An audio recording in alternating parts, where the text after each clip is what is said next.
நான் வளர்க்குற நாய்க்குட்டிக்கு மட்டும் இல்லை, நமக்கும் சேர்த்து தான் சொல்கிறேன். வேர்ல்டு லிவிங்கில் உண்மையிலேயே ஒரு சூப்பர் ஃபுட் இருக்கான்னு கேட்டிங்கன்னா அது இதுதான். அண்ட் அதை வச்சு தான் இன்னைக்கு மாராக்கு மீல் ப்ரெப் பண்ண போகிறோம். இந்த பேக்கெட்டுக்குள்ளே இருக்கிறது எல்லா வெர்டிபிரேட் அனிமலுக்கும் காமனாக இருக்க ஒரு ஆர்கன், விச் இஸ் லிவர். தமிழில் கல்லீரல்னு சொல்லுவாங்க, மண்ணீரல் வாங்கிறாதீங்க, அது ஸ்பிளீனுக்கு போயிடும். அப்புறம் லிவர் ஆக்சுவலாக செம்ம நியூட்ரிஷனல் டென்ஸானது. நம்ம உடம்புக்கு தேவையான ரொம்ப முக்கியமான வைட்டமின்ஸ் அண்ட் மினரல்ஸ்லாம் உள்ள பேக்டாக இருக்கும். அதில் எஸ்பெஷலி வைட்டமின் ஏ அண்ட் காப்பர்லாம் பார்த்தீங்கன்னா தேவைக்கு ஏற்றதை விட ஏகப்பட்ட மடங்கு இருக்கும். ஸோ அதனாலேயே வந்து இது ரொம்ப சாப்பிட்டாலும் அது காப்பர் டாக்ஸிசிட்டி இல்லை வைட்டமின் ஏ டாக்ஸிசிட்டிக்கு போயிடும். ஸோ வீக்லி மனுஷனுக்கு சொல்கிறேன் once or twice is advisable. டாகுக்கும் நான் அதே கணக்கு தான் வச்சிருக்கேன். நான் கொஞ்சம் யூடியூப்லலாம் பார்த்து நமக்கு தெரிஞ்ச நாய் நல்லா வளர்க்குறவங்க ஒரு 4 பேர்கிட்ட கேட்டு ஒரு ப்ராப்பரான அளவு நோட் பண்ணி வச்சிருக்கேன் மாராக்கு. ஃபார் ஸ்டார்ட் நான் வாரத்துக்கு 2 வாட்டி தரலான்னு இருக்கேன். அண்ட் ஒரு சர்விங் அப்பயும் 20 கிராம் தரலான்னு இருக்கேன். பேக்கெட்ல இது 200 கிராம் லிவர்னு போட்டுருந்தாங்க. மெஷர் பண்ணி பார்த்தா 173 தான் இருக்கு. ஸ்கேம் வச்சிட்டாங்க நம்மள. நல்ல கொஞ்சம் மஞ்சத்தூள்லாம் போட்டு கழுவி 8 பீஸா தனித்தனியா பிரிச்சு வச்சிருக்கேன். ஸோ என்ன பண்ணிக்கிட்டேன், என் வீட்டில் முட்டை வேக வைக்கிற மிஷின் இருந்துச்சு.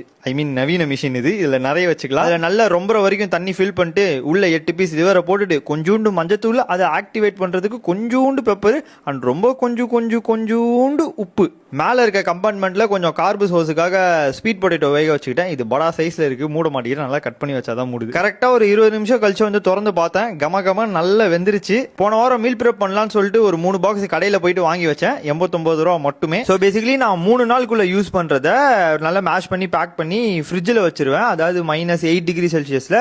அதுக்கப்புறம் அடுத்த 3 நாளைக்கு யூஸ் பண்றத கட் பண்ணி ஃப்ரீசர்ல வச்சிருவேன். அது -15 டிகிரி செல்சியஸ் நினைக்கிறேன். அண்ட் அது வேக வச்ச தண்ணி இருக்கு தெரியுமா, அதை மட்டும் வேஸ்ட் பண்ற கூடாது. அது ப்ரோவோட பயங்கரமான ஃபேவரட். ஸோ நான் என்ன பண்ணுவேன்னா அதை கொஞ்சம் நார்மல் தண்ணியோட கலந்து ஐஸ் கியூப்ஸ் மாதிரி செட் பண்ணி வச்சிருவேன். ஸோ இந்த சம்மர்ல அவன் தண்ணி குடிக்கலன்னு நான் கவலைப்படவே தேவையில்ல. டெய்லி காலைல 2 ஐஸை போட்டாலே வந்து நல்லா நக்கி காலி பண்றோம். அதையும் மீறி இன்னும் கொஞ்சம் மிச்சம் இருந்ததுன்னா நான் இந்த ஃபிசிலியமஸ்க்கு 1 டீஸ்பூன் போட்டு நல்லா கலக்கி வச்சிருவேன். அது நல்ல ஒரு ஜெல்லு மாதிரி கன்சிஸ்டன்சில வரும். Insoluble fibre. நாய்ங்கனாலே கார்னியோர் தான், பட் இருந்தாலும் என்னைக்கோ ஒரு நாள் இதை நான் கொடுத்து பார்க்குறப்ப அவனோட பவுல் மூவ்மெண்ட் சூப்பரா இருந்துச்சு. நல்ல ஸ்மூத் அண்ட் கிளீனா இருந்துச்சு. நான் கொஞ்சம் ரீட் அண்ட் ரிசர்ச் பண்ணி பார்க்குறப்ப கம்ப்ளீட்லி சேஃப் அண்ட் யூஸ் பண்ணலாம் தான் இருந்துச்சு. அண்ட் என் டாக் நல்ல செட் ஆகுது.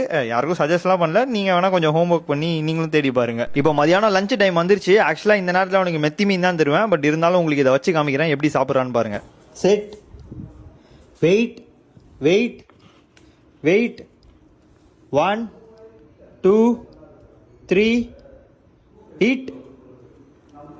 Good boy. எப்படி சூப்பரா? பாய் நண்பர்களே. நாய் செய்திகளுக்காக நானும் நாய்க்குட்டி மாறணும்.